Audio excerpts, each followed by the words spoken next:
আমি সারা জীবন কইছি আমি জিততে জিততে মরে যাইব গা, আর আমি হারতে হারতে বাচ্চা যাবো গা। কথাটা ঠিক হয়েছে না বেটি? আমি জিততে জিততে মরে, এখন আর হামেদের খোঁজ নাই। এখন আমাকে যেতে হয় মিটামইনে মানুষকে। আপনারা কি মানুষ? 30,000 মানুষ হয়েছে মিটামইনে, পেট্রোল হাতে নিয়ে গেছে, ওর বাড়িটা ফুরে দিব, একটা তাজমহল বানাইছে বাড়িটারে। আমি মানুষকে বলছি আল্লাহর হস্তে, আমাকে হামিদ 28 বছর যে যন্ত্রণা দিছে, যে অত্যাচার করছে, আমার জীবনের উপরে হামিদ যে অবিচার করছে, আমার জীবনের উপর থেকে 17টা বছর আব্দুল হামিদ কাইট নিয়েছে, বলতে গেলে 28 বছর কাইটা নিয়েছে।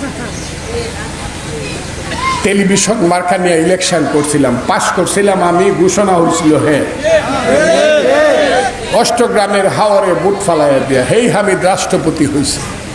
হয়ে এমন অবিচার করছে, আমার নামে একটা মিছা রাষ্ট্রদ্রোহ মামলা দিছে। আমার একটা মেয়ে, এই মেয়েটা সারা দুনিয়াতে ইংরেজিতে ফার্স্ট হয়েছিল, ইংরেজিতে ফার্স্ট হয়েছিল আমার মেয়েটা। এটা বললে পলাশ কয় কোয়েন না, মনির কয় কোয়েন না, কাকা কন কেন? আরে আমার একটা মেয়ে সারা দুনিয়াতে ফার্স্ট হয়েছে ইংরেজিতে, কম না? এটা তো পিতা হিসাবে আমি ধন্য, আমার জীবন ধন্য।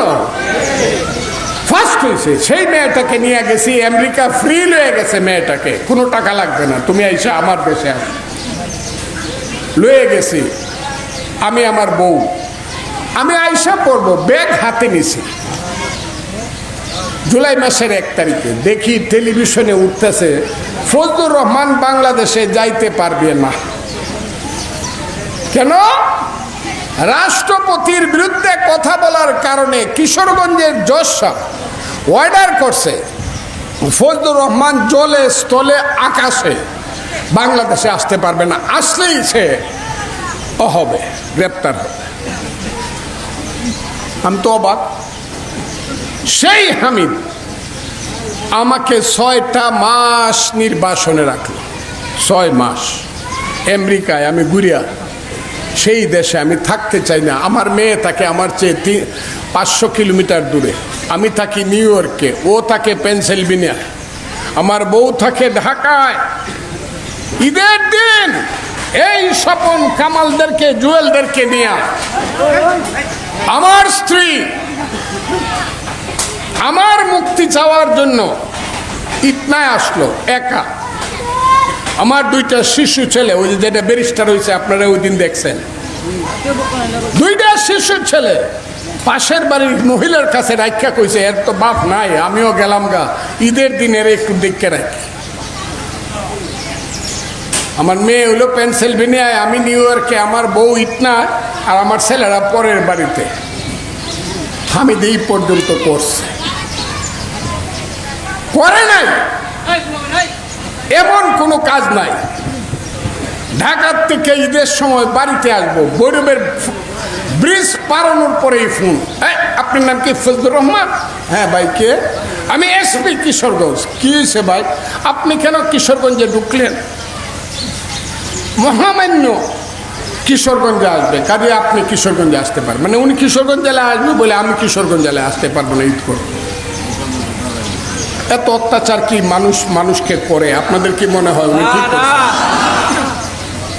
আমি যদি এখন ইচ্ছা করি, আমি যদি আল্লাহ উপরে, সন্ধ্যা হয়ে যাচ্ছে, আমি যদি ইচ্ছা করি আল্লাহ উপরে, আইনগতভাবে বেআইনি না, আমি ওনাকে 72 ঘন্টার মধ্যে হামিদ সাহেবকে জেলে নিতে পারবো। কিন্তু আমি মাফ করে যে দিছি, ওই যে আমি মাফ করে দেওয়ার মানুষ, আমার জীবনটা এমনি এমনি যাই, আমি মাফ করে দিছি, তার বিরুদ্ধে আমি কিছু করুম না। ওনার বাড়িতে আমি 60 বছর আগে গেছি, 60 বছর, 40 বছর আমরা একসাথে রাজনীতি করছি।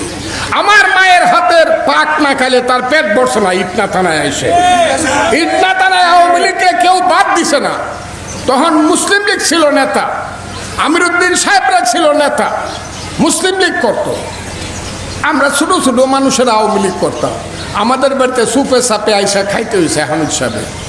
সেই আব্দুল হামিদ আমি আমার মা বাবার কবরে আইসা যাতে মুনাজাত করতে না পারি সেইটার ব্যবস্থাও করছে। আমার ভাই বজলুর রহমান হামিদের জন্য যা করছে ইলেকশনে, 3-4টে ইলেকশনে, তার কবরটা ভাঙে গেছে, আমার মার কবরটা ভাঙে গেছে, একটা পাত্তর পর্যন্ত হে দেয় নাই। হে এত বড় কাফির। আমি গিয়া কইছি ইউনুরকে, সবাইকে বলছি যে আমি যত কোটি টাকা লাগে আমি পাত্তর ফালাইনি। কয় না, পরিবেশ নষ্ট হইব, পাত্তর ফালানো যাইব না। অর্থাৎ আমার মায়ের আর ভাইয়ের কবরটা গাঙ্গকে যাবে। এত বড় কাফেরের কাজ করেছে আব্দুল হামিদ। এটা কি আপনারা সমর্থন করেন?